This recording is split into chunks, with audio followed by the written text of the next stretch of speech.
Hello. आप देख रहे हैं रोशन वर्ल्ड टेलीविजन। मैं हूं नसीर, जर्मनी के स्टूडियो से। मेरे साथ होंगे यूनस बलोच जमाली साहब। नाजरीन, आज बात हम करेंगे शोबिज़ के हवाला से। पाकिस्तान में बाज़ शख्सियात ऐसी हैं जो मुतनाज़ा रही हैं। उनमें कुछ फोत भी हो गई हैं, कुछ अभी जिंदा हैं। फोत शुदगान में एक शख्सियत ऐसी है, डॉक्टर लियाकत हुसैन। वो मुतनाज़ा रहे हैं। वो जब रोज़े आते थे, रमज़ान आता था, तो मजहबी लिबाता ओढ़ लेते थे, लेकिन हफ्ते में एक आध प्रोग्राम भी कर लेते थे। उनको शोहरत हासिल हुई थी आलम ऑनलाइन के ज़रिए। तो वो दूसरे फ़िरके वालों को बाज़ दफ़ा गलत अल्फाज से भी कर लेते थे। वो मुतनाज़ा शख्सियत रही हैं। बहरहाल जो फोत हो जाते हैं उनका मामला खुदा ताला के ज़िम्मा होता है कि क्या उन्होंने दुनिया में किया। लेकिन आजकल जो चर्चा हो रहा है वो हमारे एक ड्रामा नगार हैं, लिखने वाले हैं, खलीलुर रहमान कमर। ये मुतनाज़ा शख्सियत हैं। क्या वजह है कि कभी ये मजहबी लिबादा ओढ़ लेते हैं, कभी ये शोबिज़ में चले जाते हैं, कभी लिखने लिखाने वाले। और इनके जो प्रोग्राम हमने हमने ड्रामे देखते हैं कि सारे मोहब्बत के या नाकाम मोहब्बत के हैं। तो इस बारे में इन्होंने कुछ मुतनाज़ा बातें की हैं।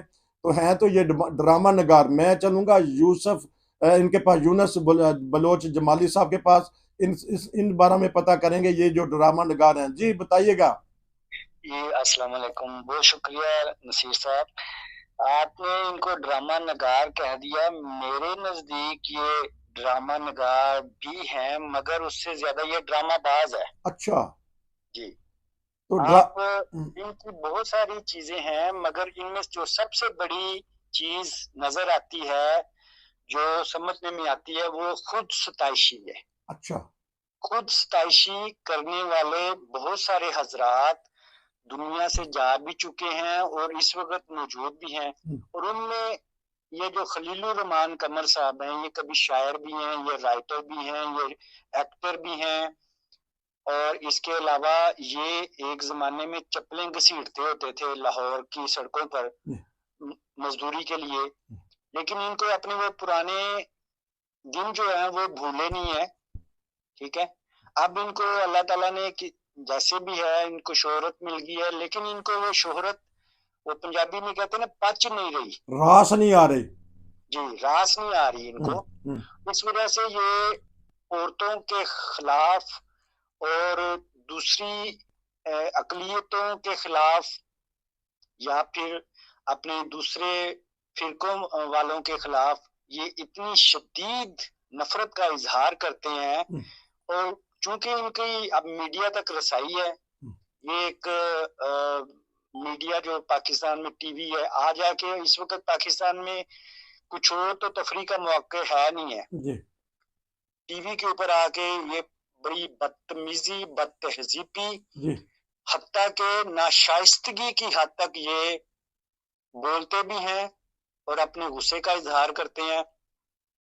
लेकिन जिस शख्स को अपने गुस्से के ऊपर कंट्रोल ना हो, जो एक पोजीशन वाली जगह पे बैठा हो, एक ऐसे मीडियम के सामने वो बैठा हो जहां पर सामने बच्चे, खवातीनो हजरात और बुजुर्ग बैठे हों, और इनको किसी अदब की लिहाज ही ना हो, कहते खुद को ये अदीब है।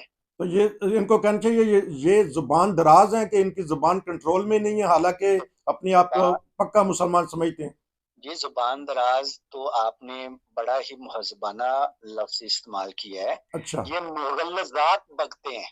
अच्छा, खवातीन के बारे में खसूसी तौर पे बकते हैं। अच्छा, क्योंकि बकते खसूसी हैं ये। और ये रिसेंटली इनका एक बयान फिर आया है जिसमें इन्होंने को एजुकेशन यानी मखलूत तालीम के हवाले से बात की है, और उसमें कसूरवार औरत को ही ठहराया है।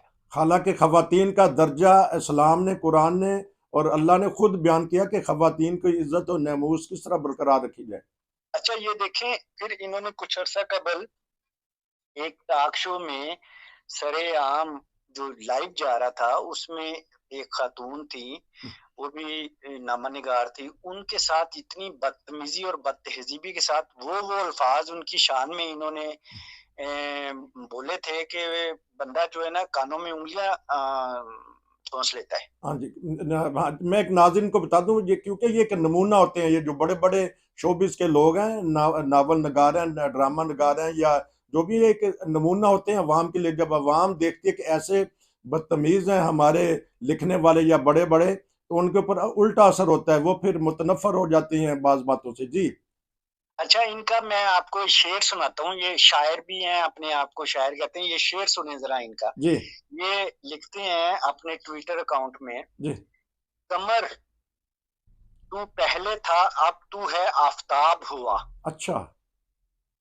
तू अहले शर के लिए हक का इंतखाब हुआ। ओह, हैं जी। तो शर तो ये खुद फैलाते हैं, कभी ये। अब आगे सुन ले ना, अच्छा सुने तो सही ना। अच्छा आगे कह रहे हैं, खलील तुझको है रहमान से मिली इज्जत, अच्छा तू है बेहयाओं पे खालिक का है अजाब हुआ। अच्छा। अब बात यह है कि शेर में पहली बात तो ये कि वजन भी होना चाहिए, वजन वगैरह कोई नहीं है, लेकिन ये शायर है, ये ठीक है। अपने आप को उतार समझते हैं कि मुझे हाँ, अल्लाह ने ये इख्तियार दे दिया कि मैं जिसकी बेइज्जती मर्जी करूं।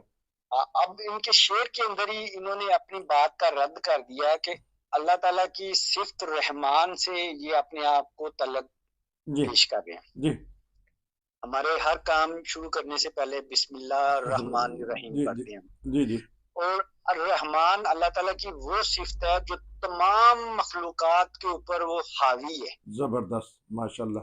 और रहमान का मतलब है रहम करने वाला, बिल्कुल बार बार रहम करने वाला। जबरदस्त। जी अब एक तरफ वो रहमान कह रहे हैं और उसको कह रहे हैं कि जी खलील तुझको है रहमान से मिली इज्जत। हाँ, तो शर बन के कहते हैं कि मैं आ गया हूँ।